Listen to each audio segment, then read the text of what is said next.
was because I knew nothing when I got started. Right, I mean, you have to remember, I was 19 years old when I started Facebook, right? So, I mean, probably like the same age or younger than most of you guys. I think you would be young for this audience, actually. And I knew nothing about business at all, right? And I didn't even think that I was starting a company. I actually remember when I first came out here for the summer with Dustin because we wanted to learn from Silicon Valley companies. I remember driving up the 101 and seeing all these great companies and thinking to myself, oh wow, these are such amazing companies. Maybe one day I'll start a company. And I'd already started Facebook, right? And it like hadn't occurred to me that that was actually, so.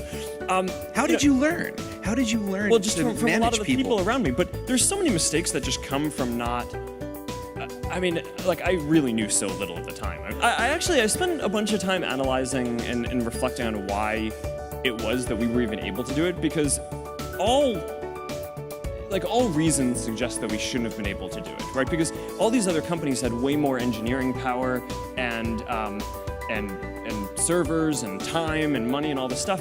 And I actually think that this is a pretty instructive thing for anything that you want to go do, because this is the same property is going to be true for anything that you guys start, is that someone else is going to have more resources and be able to do it. The reason why I think we actually ended up being the ones doing it is because we just cared way more about it than everyone else.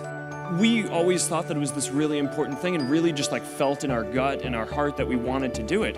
And early on there were always these skeptics saying that, oh, this can't be a business. We didn't actually care that much about it being a business early on. But a lot of the reason why bigger companies didn't invest in it was because it wasn't clear that there was a model that would work for it. It seemed like a bad idea. Yeah, and I actually think that that's true for a lot of the best ideas, where it is that it's not that someone else can't do it, they actually can, and the odds are stacked against you, but I think often that belief in the fact that you just care so much about what you're doing is the only thing that kind of drives you to do it. And, to be honest, that kind of drives me to this day. I mean, one of the big emphasis points for the company right now is internet.org, and, for a while we had this rallying cry of, can we connect 1 billion people? And when we started talking about that, we thought that was crazy, right? It was way bigger than any service in the world that had been built, and it was 10 digits long, right? It's like it felt crazy. We'd never get to that. But then the thing is, as we started to actually get closer to that, we took a step back and we're like, all right, well, our mission isn't actually to get 1 in 7 people in the world to be connected. It's we want to connect everyone. So it's a big issue that only around 1/3 of the people in the world have access to the internet, and that's something that we think that we can do something about.